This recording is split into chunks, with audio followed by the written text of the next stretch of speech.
Hi guys, Bomber here. Welcome back to the channel. That's it, the time has come for the second expansion of the Targon region, Monuments of Power. Before jumping into the reveal and analysis of the new cards revealed, let's do a reminder of the rating system for new buys on this channel. 0 out of 5 means that the card is not competitive at all and won't see play in the meta. 1 out of 5 means that the card is experimental, so players could experiment with it or it could be better in the future, given the uniqueness of this effect, which could see support in the future. 2 out of 5 means that the card is solid, will see play as a filler in certain archetypes if those archetypes are good.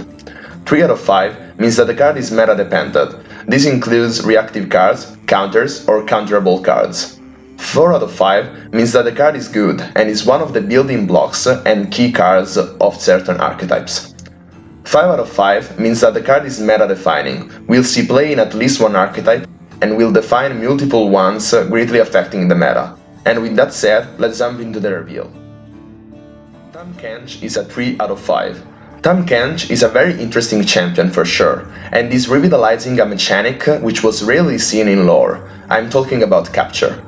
He also synergizes with the rest of his package, which we will see later, as most of them have a negative play effect, which they don't activate if they are summoned, like if Tahm Kench releases them on level up or when he attacks after he levels up. An acquired taste is very strong, as it can act both as a removal with the strike part, as well as a way to soft remove the threat by making Tahm Kench capture it. But most of the times you would want to capture it, even because Tahm has only 2 attack, which is very small to effectively remove something, as well as it being more tempting to help Tahm Kench level up faster. But overall, this champion is very punishable by hard removals such as Vengeance or even Calling Strike, and his body has not the best stat line. Only 2 attack on turn 4 is a bit too small, and we saw this can be a problem with champions such as Derek.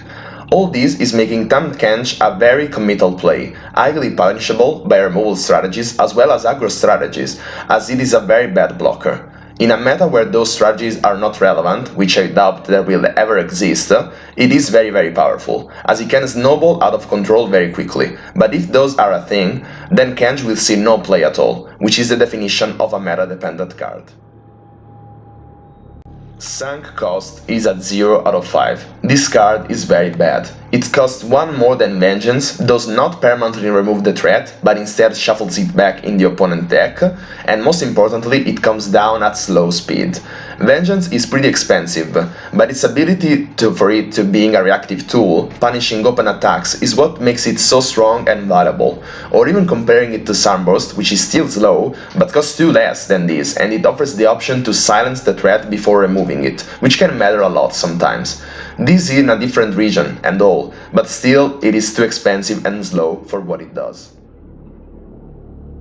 Sunk cost is at 0 out of 5. This card is very bad. It costs 1 more than Vengeance, does not permanently remove the threat, but instead shuffles it back in the opponent deck, and most importantly it comes down at slow speed. Vengeance is pretty expensive, but its ability for it to being a reactive tool, punishing open attacks, is what makes it so strong and valuable. Or even comparing it to Sunburst, which is still slow, but costs 2 less than this, and it offers the option to silence the threat before removing it, which can matter a lot sometimes. This is in a different region and all, but still it is too expensive and slow for what it does. Launching Lizard is a 4 out of 5. This is a premium stat line for an elusive unit. The main obvious drawback is that it will inexorably die after 3 turns, but analyzing this further means that you get 2 attacks with this, making it effectively a 3 mana deal 6 if you are not in an elusive mirror, or if it is not removed, and you have to consider that you can heal this, which seems the obvious strategy of the incoming champion, Soraga, which seems to support aggro as we already got the Star Shepherd. Even not in that kind of archetype, it is still an amazing body, which will be run in almost all aggressive decks in Bilgewater. Fortune Croaker is a 5 out of 5. 2 mana 2/2 which draws 1, where do I sign up?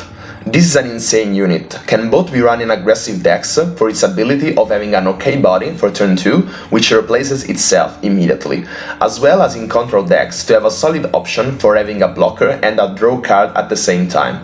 Excluding potential synergies with self-damaging archetypes or healing ones, this card will see play in probably any deck, including Bilgewater.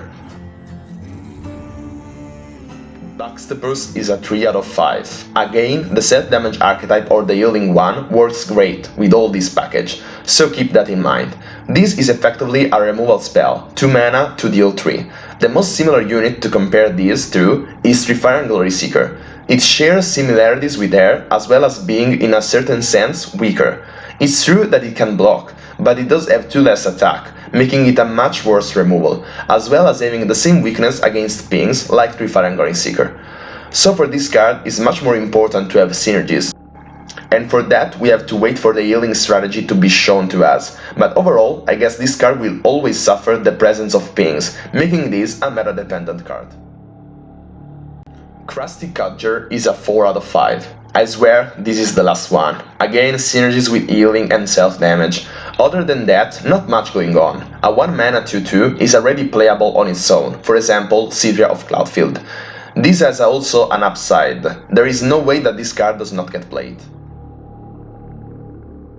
Crumble is at 0 out of 5. There are so many wrong things with this card. For starters, its low speed will not even make this a great removal, ignoring the additional sacrifice requirement. But it does need that sacrifice, encouraging you to cast it on a small unit, and maybe in a white archetype. But since it says sacrifice a unit to blah blah blah, means that if the unit does not get sacrificed, then this spell will fizzle, and this can be easily done and happen if your opponent removes the sacrifice before it gets sacrificed, making these cards low and highly counterable, or in other words, unplayable. Consider subscribing for more content like this, as well as a master tier player gameplay. Let me know in the comments where do you agree and where you don't. That's it for this video, hope you like it and find it useful, and as always, see ya!